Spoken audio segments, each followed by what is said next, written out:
Were you horrified as you saw it unfold?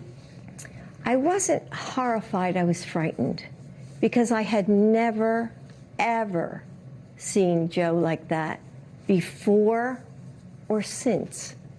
Never. Or since? Yes, or You've since. never seen him like never. that? No. What happened? I don't know what happened. I mean, as I watched it, I thought, oh my God, he's having a stroke. And it scared me to death. CBS Sunday Morning is releasing that clip from an interview with Dr. Biden. Democrats and Republicans alike, remember, called for then President Biden, to suspend his re-election bid after that debate. He eventually did drop out. You remember, I don't have to take you down this walk down memory lane, but just in case, that's when then Vice President Kamala Harris came in. She became the Democratic nominee. She lost to President Trump, who is now sitting in the White House. Let me bring in Monica Alba, because, boy, if I recall correctly, we heard a rather different tone from the then First Lady right after the debate, right? That's exactly right, Hallie. And we covered all of that, you and I, in real time last summer, all of the twists and turns of that race. And that is where that really began, that moment that shocked so many close aides of then President Biden and so many who watched in real time as he did sort of lose his total, words.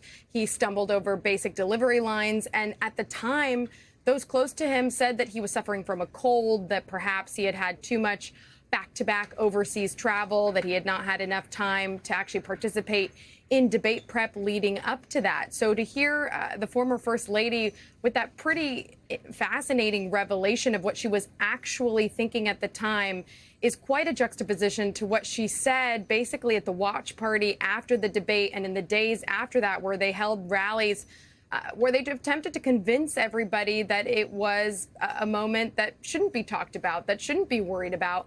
But in reality, she was thinking that perhaps her husband was having a medical episode, she says. But yes, in those moments right afterwards, there is even an appearance by Jill Biden where she was praising her husband, saying, Joe, you answered every question.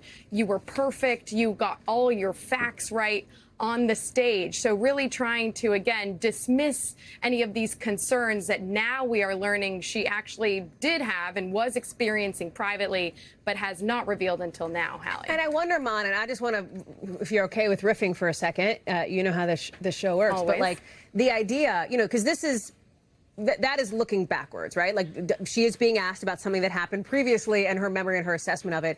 But I have to wonder if this is not still in some ways a live ball for Democrats, right? And the way that the Democratic Party handled, then President Biden's sort of abilities in office at the time, how the American people viewed that, because there was a slew of polling suggesting that Americans had some real concerns about the then president's fitness for office. And I just wonder if that's not something that the Democrats are not going to have to deal with for the next 2 years, or at least that may come up, right? Yeah, and these questions of transparency that we even thought maybe would be addressed in the DNC autopsy, which was finally released in the last couple of days, but didn't actually address a lot of this discussion, but that definitely sort of hinted at the surface of what you're talking about, which is voters who expressed just such dismay with the fact that it didn't feel like at the time the Biden White House was admitting what people were watching in real time, including Jill Biden, the current First Lady at the time, and her potential concerns. Now, she does say that she hasn't seen anything like that since. Yeah. But I do think this is going to dominate and be brought back to the conversation. But we should also point out, as you mentioned, this does coincide with a book rollout where we are told that the former First Lady is trying to take people a bit behind the scenes and address more of those questions, perhaps going and expanding on just a 30-second clip, which we're getting just a glimpse of now, to add more detail to that. But I think she is going to go into a bit more of the conversation and the debate. But we should remind everybody, Hallie, she was a driving force in keeping Joe Biden in the race for as long as he did. And ultimately, when he did decide to step aside, it was the family that ultimately convinced him to consider everything that was happening. But in that initial moment, in those initial weeks right after the critical debate, it was First Lady Jill Biden who was insistent that he try to stay as a candidate in the 2024 race. Monica Alba live for us down the North Lawn. Mon, thank you very much. Appreciate that reporting. We thank you for watching. And remember, stay updated on breaking news and top stories on the NBC News app or watch live on our YouTube channel.